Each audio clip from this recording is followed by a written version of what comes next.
Hello friends, welcome to my YouTube channel the pet vision. This is Sahil Malik, your host and your vet. तो मेरे प्यारे दोस्तों, आज हम बात करेंगे रेबीज इन ह्यूमंस। लेकिन रेबीज के बारे में तो मैंने बहुत सारी बातें की हैं कि ह्यूमन के अंदर कौन कौन से सिम्टम नजर आते हैं रेबीज के अंदर। लेकिन इस वीडियो में मैं आपको ये बताऊंगा कि ट्रीटमेंट कैसे करवाना है भाई, यानी बेसिकली उसका ट्रीटमेंट क्या होगा या उसका ट्रीटमेंट पॉसिबल है भी या नहीं है। तो कंप्लीट इंफॉर्मेशन को जानने के लिए आपको इस वीडियो को एंड तक देखना है और ऑब्जर्व करना है जो भी पॉइंट मैं आपको बताऊंगा। बिल्कुल भी स्किप मत करना, बिकॉज सभी के सभी जो पॉइंट्स हैं इंपॉर्टेंट होने वाले हैं। तो प्लीज आप इसको ध्यान से जरूर वॉच करना। अगर हम बात करते हैं रेबीज की, तो जैसा कि नाम से ही पता चल रहा है कि रेबीज जो एक डिजीज है वो एक वायरल एक डिजीज है। तो यानी वो किसी ना किसी वायरस से फैलेगी। अब उसको हम रेबीज वायरस भी बोल सकते हैं या रैप्डो वायरस बोल सकते हैं, जो कि हमारे डॉग्स के अंदर होता है। तो अब वो ह्यूमन के अंदर कैसे एंटर करता है वो भी मैं आपको बेसिक सा बता देता हूं। जब डॉग बाइट होती है, देखो सिंपल डॉग बाइट नहीं कह रहा मैं, जब एक रैबिड डॉग किसी एक हेल्दी वन को बाइट कर ले और वो जो वायरस है वो ट्रांसफ्यूज हो जाए, ट्रांसमिट हो जाए थ्रू बाइटिंग से, तो जो हेल्दी जो एनिमल होता है वो उसके कांटेक्ट में आ जाएगा, रेबीज के कांटेक्ट में। तो आपके जो हेल्दी एनिमल को, हेल्दी जो भी ह्यूमन है उसको रेबीज हो जाएगा। तो मेरे प्यारे दोस्तों, ये है उसका ट्रांसमिशन। लेकिन इस वीडियो में हमको चर्चा करनी है ट्रीटमेंट के बारे में। तो अगर मैं बात करता हूं ट्रीटमेंट की, देखो मेरे प्यारे दोस्तों, एक क्वेश्चन माइंड के अंदर आता है कि यार इसका ट्रीटमेंट पॉसिबल है भी या नहीं है। तो स्पेशली इसको जानने के लिए आपको नियर बाय वेट, आपके कोई भी जो डॉक्टर होंगे, जो भी कंसल्टेंट है, उनके पास जाना है, उनसे सजेशन लेना है। अगर किसी भी पेशेंट में आपको नजर आता है तो आप प्लीज उनसे गाइड ले लीजिए और उस पेशेंट को जरूर अपने डॉक्टर से मिला दीजिए, ठीक है, ताकि एक प्रॉपर टाइम पे सिम्टोमेटिक उसका इलाज कर सके।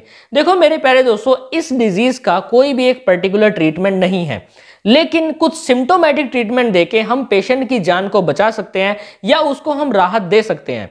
तो स्पेशली इसके अंदर बहुत सारे स्टेप्स होते हैं। स्टार्टिंग में तो बहुत सारी कुछ इंजेक्शंस की एक थेरेपी स्टार्ट की जाती है जो लगभग 2 वीक्स तक चलती ही रहती हैं, जिनके अंदर बहुत सारे इंजेक्शंस आते हैं, जो एंटी रेबीज वैक्सीनेशन भी होती हैं और साथ में कुछ इम्यूनोग्लोबिन्स भी दिए जाते हैं। तो बेसिकली अगर मैं बात करता हूं इसमें ट्रीटमेंट की, तो एक सीरीज ऑफ मेडिकेशंस यहाँ पे दी जाती है। इंजेक्शंस की सीरीज होती है। बेसिकली उनको एक काफी ज्यादा स्टेराइल करके ही लगाया जाता है और काफी ज्यादा उनको इंक्यूबेट करके, पेशेंट को इंक्यूबेट करने के बाद ही ये जो इंजेक्शन है वो लगाए जाते हैं, ताकि कोई दूसरा इन्फेक्ट इससे ना हो।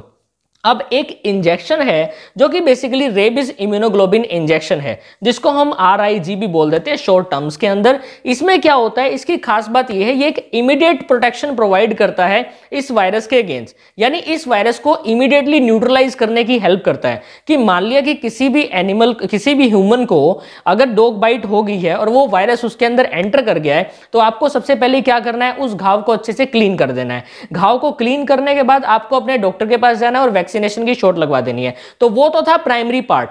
लेकिन अब क्रोनिक सिचुएशन में कोई जो पेशेंट है उसके अंदर सिम्टम्स नजर आ रहे हैं रेबीज के, तो बेसिकली आपके डॉक्टर क्या करेंगे, आपको ये इम्यूनोग्लोबिन का जो इंजेक्शन है ये भी लगाएंगे और साथ में कुछ फर्दर जो एंटी रेबीज की जो डोजेस होती हैं वो दी जाएंगी।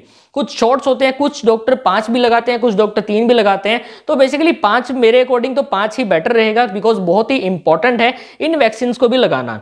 तो स्पेशली ट्रीटमेंट के अंदर ये होता है। लेकिन अगर मैं बात करता हूं क्रोनिक सिचुएशन की, तो क्रोनिक सिचुएशन के अंदर there is no any cure of this disease.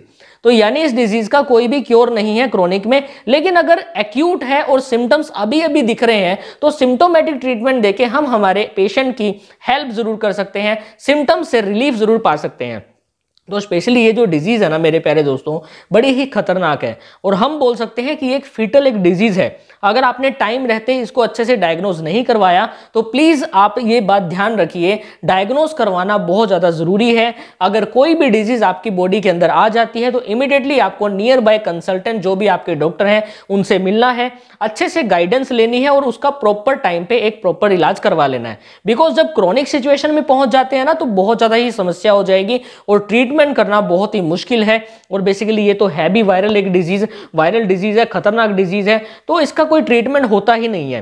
क्योंकि अब एक बार वायरस एंटर कर गया तो कोई इलाज नहीं है। कई बार जैसे डॉग्स के अंदर भी हो जाता है रेबीज, तो वो बेचारे मर ही जाते हैं, इलाज उसका कितना मर्जी कर लो। क्योंकि अब डॉग्स में तो बहुत सारे सिम्टम्स भी नजर आते हैं, उनमें एग्रेसिवनेस भी आ जाती है। और स्पेशली एक कॉमन, अगर मैं आपको एक सिम्टम बताऊं, जब ह्यूमन के अंदर रेबीज होता है तो उसको हाइड्रोफोबिया होता है। हाइड्रोफोबिया मीन्स क्या होता है, यानी उसको पानी से डर लगना स्टार्ट कर देता है। पानी से डरने को हाइड्रोफोबिया बोला जाता है।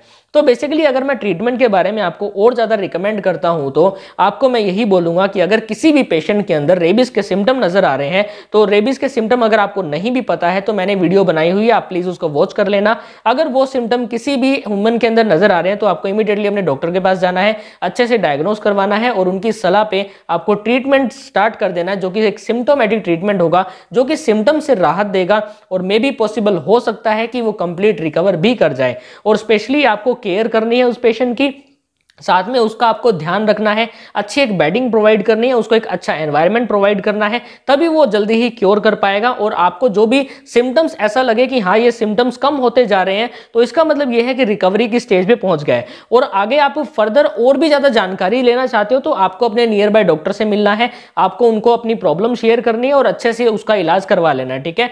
तो गाइडेंस पाना बहुत ज्यादा ही जरूरी है, तो प्लीज आपको अपने नियर बाय डॉक्टर के पास जाना है और अच्छे से उस डिजीज का डायग्नोस करवा लेना, ठीक है। इस वीडियो को बनाने का मेरा मेन मोटो ये था ताकि मैं थोड़ा सा आपके माइंड के अंदर से ये निकाल दूं कि किसी भी रेबीज पेशेंट का इलाज हो ही नहीं सकता, ऐसा नहीं है। आप प्लीज एक बार अपने डॉक्टर के पास लेके तो जाइए, उनकी राय तो लीजिए कि वो क्या बोल रहे हैं, इसका करवाना चाहिए या नहीं करवाना चाहिए। ऐसे मरते हुए थोड़ा ना हम उसको छोड़ देंगे, तो हमको कुछ ना कुछ तो करना है ना भाई।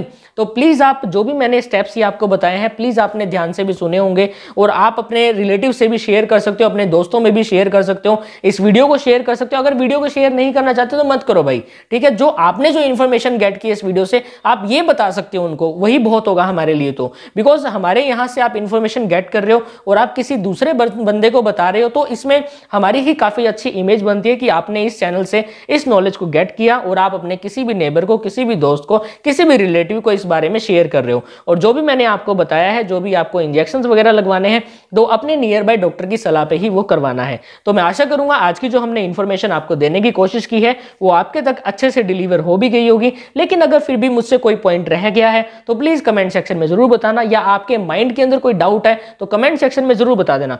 देखो रिप्लाई नहीं होता बिकॉज बहुत सारे कमेंट्स होते हैं तो हम रिप्लाई नहीं कर पाते, लेकिन उन टॉपिक्स के ऊपर आपको वीडियो जरूर देखने को मिलेगी हमारे चैनल के ऊपर। तो मेरे प्यारे दोस्तों, अगर आप पहली बार हमारे चैनल पे आए हैं तो प्लीज हमारे चैनल को सब्सक्राइब जरूर कर देना और बेल आइकन को जरूर प्रेस कर देना। Thank you so much for watching this and please do like, subscribe, comment and share. Thank you so much. जय हिंद, जय भारत।